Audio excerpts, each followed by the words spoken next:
From the Evening Standard in London, this is The Leader. Evening Standard, it's your Evening Standard.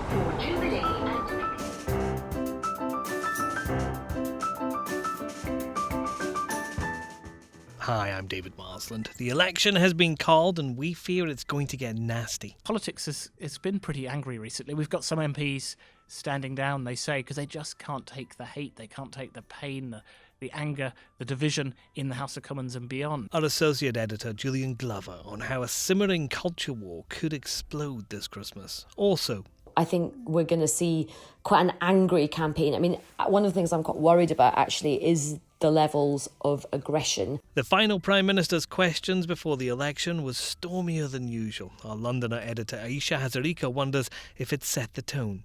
And Donald Trump's advisors will no doubt be strongly advising him not to intervene. Donald Trump is very much his own man, and the temptation may prove just too strong for him. Donald Trump's scheduled to make a UK visit right in the middle of the campaign. Our deputy political editor, Cecil, asks if it'll make a difference.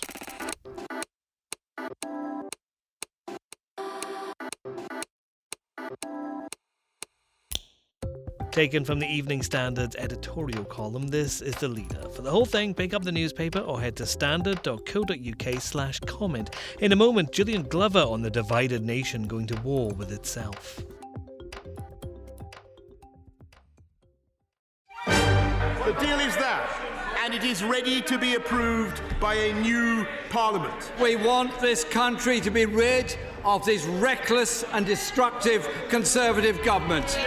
Joe Swinson. This is not only about whether we remain in the EU or whether we leave, it's about who we are as a country. Well, we can all go, ooh, like children, but we are trying to actually get something through. Labour's Jess Phillips at the end there, trying to get her voice heard in a Commons debate where Speaker John Bercow was working overtime to keep the House in order. The election's been called for December 12th, and our editorial column says it's already looking ugly. Voters are no longer simply divided on economic lines, left versus right, but along cultural lines too, open versus closed. The Prime Minister wants, as always, to have his cake and eat it. He says this is an election about getting Brexit done, while scaring Remain-inclined voters with the economic threat of Jeremy Corbyn. Boris Johnson has friends in his effort to shape the subject of this contest. The Liberal Democrats who enabled this early battle also want this election to be all about Brexit and stopping it getting done. Only the Labour Party doesn't want to talk directly about Brexit, for it divides their support among those who feel left behind in depressed industrial towns from their young millennial support in the cities. This culture war, already simmering here in the UK, could explode in this election. Brexit is about how we see ourselves as individuals and as a country. It is a weapon in the war of identity that is now raging. Associate Editor Julian Glover, we do have an election. Who would have guessed that was coming? I think we did. Yes, the Evening Standard at the start of the year said this is a year there'll be a general election, and we're sneaking under the wire. 12th of December, all underway. Nobody yet knows what's going to happen. The only thing we can tell is that lots of MPs in the current Parliament don't want to take part. The news is full of people standing down. Lots of opportunity if you want to be an MP, get in there quickly. Is this just going to be about Brexit? Is that all anybody's going to decide upon? Well, today's leader tackles that question. Some of the parties want it to be about Brexit. The Conservative Party will say, get Brexit done, then move on to the big things in the future. By done, they're being a little thin with the truth because, of course, it's just get Brexit to the next stage of Brexit talks. Lib Dems, vote for them, stop Brexit. Labour, a bit more complex. They put out quite a smooth election video online, big audience for that over the last 24 hours. It wasn't about Brexit, it was about Corbyn and the things that they want to do. And we say in the editorial today that there's a big chance it won't only be about Brexit because Brexit isn't really a thing. It's just another element in the identity war that's sort of gripping the country. Where do you stand? Open or closed? Looking to the future? Looking out to the world? Or are you worried about the world and want to narrow down a bit? Brexit's a thing that's part of a bigger battle, not just a question on its own. The problem with elections that are around identity wars, though, is they can get pretty nasty. My identity's better than yours. Could this go that way? Oh, mine's much better than yours. Come on. No, it could get quite nasty. And politics has been pretty angry recently. We've got some MPs standing down, they say, because they just can't take the hate. They can't take the pain, the anger, the division in the House of Commons and beyond.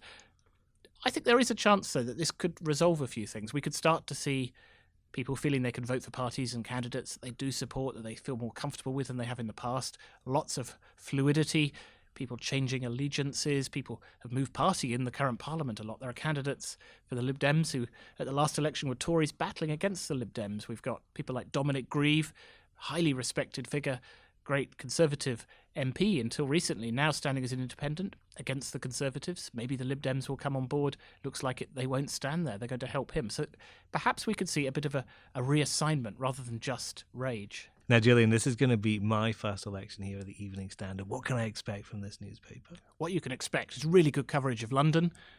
Great team of reporters. People are going to go out and see what's happening in the city. Take a sense of what's happening beyond London as well. Look at the country. Interviews, good commentary, energy, bright coverage, and a liberal centrist view of the world. Not a party allegiance view, but a sense of modern Britain, a modern city, a world city that deserves a fair and interesting election and a strong and effective government afterwards to take the country forward. We'll be putting those politicians under test, we're holding them to account, and then we'll be reporting the results and out the day after the election with all the coverage of whatever has happened. And we'll be telling people why it happened. Next. There was lots of passion, the blood was up, it was very much two tribes coming into the chamber. Ayesha Hazarika assesses the final Prime Minister's questions before polling day.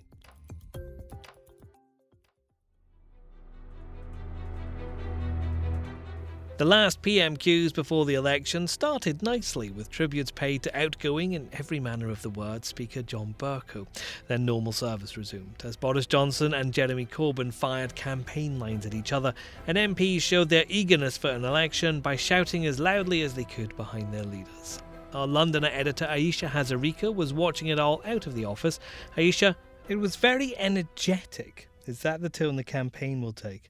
There was lots of passion, the blood was up, it was very much two tribes coming into the chamber. In terms of who won, I have to say, I did think Jeremy Corbyn put in quite a decent performance, probably not an amazing performance. He's not hugely skilled at PMQs, but he was quite forensic. And I thought that the Prime Minister was a bit shouty and ranty. So I probably think Jeremy Corbyn did slightly better than is normally expected. The SNP was also very fired up as well. And I think that is going to be the tone of the campaign. Look, this is going to be one of the most interesting and intense campaigns that we've seen for a long time. I mean, I actually think when we look back on 2017, we're going to think that was quite a dull campaign because Theresa May was a bit of a lacklustre performer.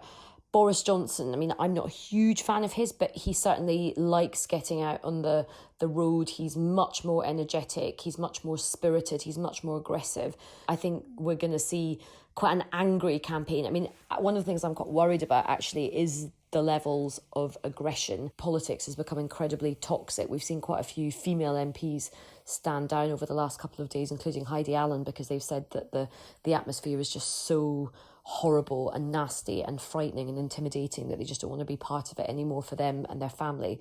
So I do hope that all politicians, and indeed anybody who's reporting and commentating on the election, will be moderate in the language that they use. Were there any hints in there about what issues outside Brexit could come up over the next few weeks? I think the NHS will come up a lot from the Labour Party. They will want to try and stay away from Brexit because their position is trying to still face in two directions, trying to please Leavers and Remainers, although they are saying that they want a people's vote. They will massively want to concentrate on things like schools, hospitals, public services, police, local government services, adult social care. They're going to try and make this an austerity election. Whereas from the Prime Minister, we had lots of messages about Brexit, getting Brexit done, the risk of Jeremy Corbyn not just having one referendum, but two referendums, one referendum on Brexit, another referendum on the Scottish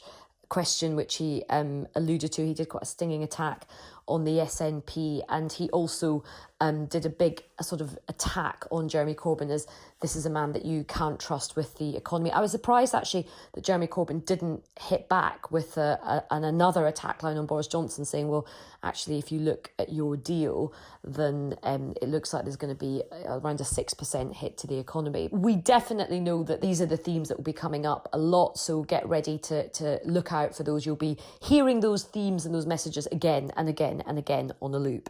Ahead of the rally, there were some nice words for the Speaker, John Bercow, even from Boris Johnson. Mr Bercow steps down tomorrow. He's been unusually influential in the Speaker's role, hasn't he? Such a big figure. He really elevated that role of Speaker into something which is not just, huge in this country. He's become a bit of a global figure.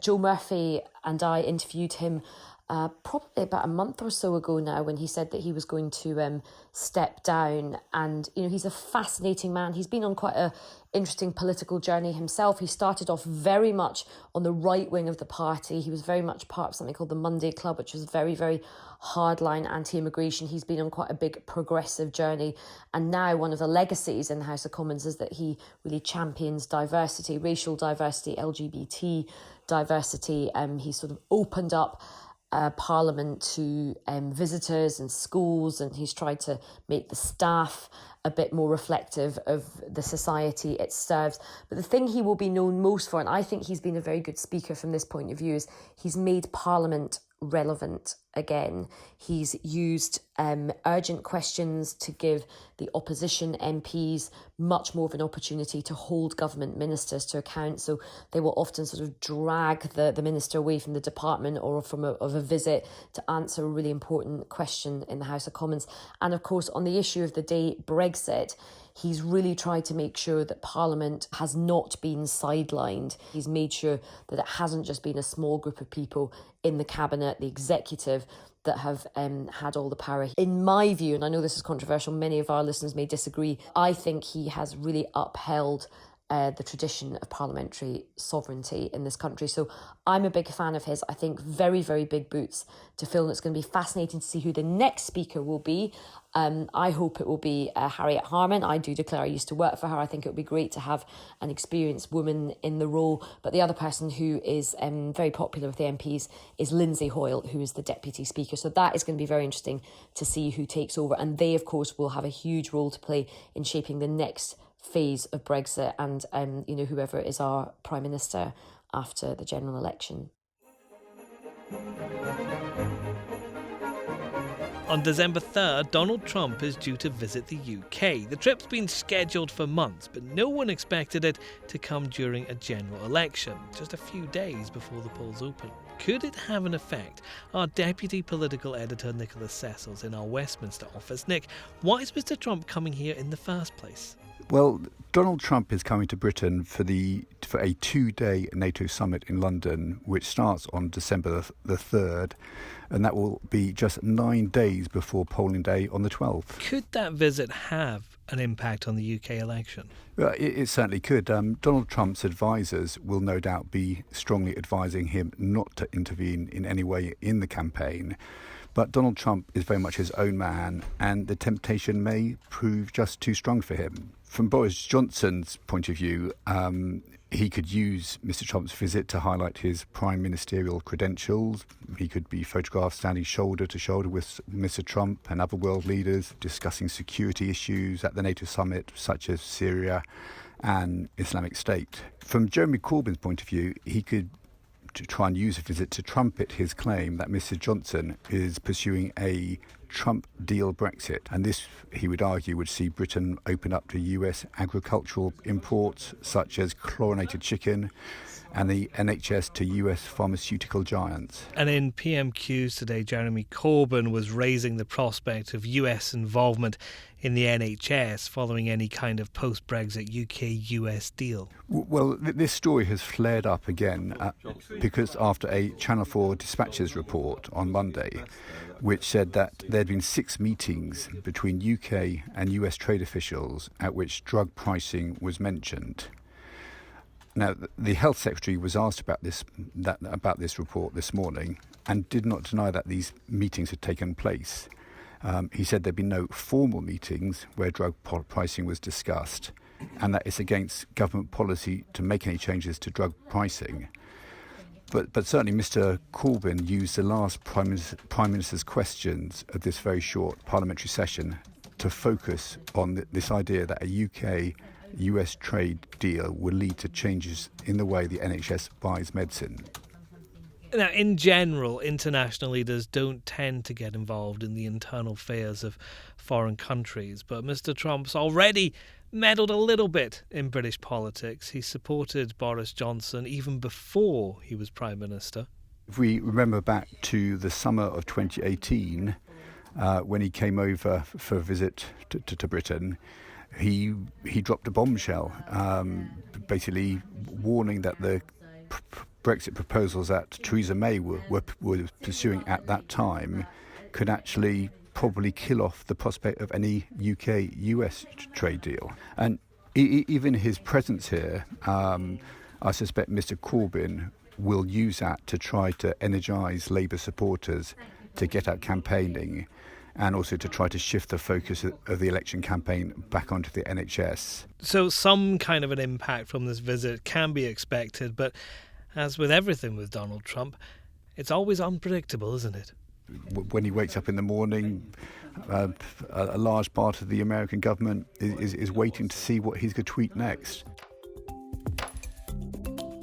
And that's The Leader. There's going to be a lot happening over the next few weeks. You can keep up to date with our audio news bulletins through your smart speaker. They're available at 7 a.m. and just ask for the news from the Evening Standard.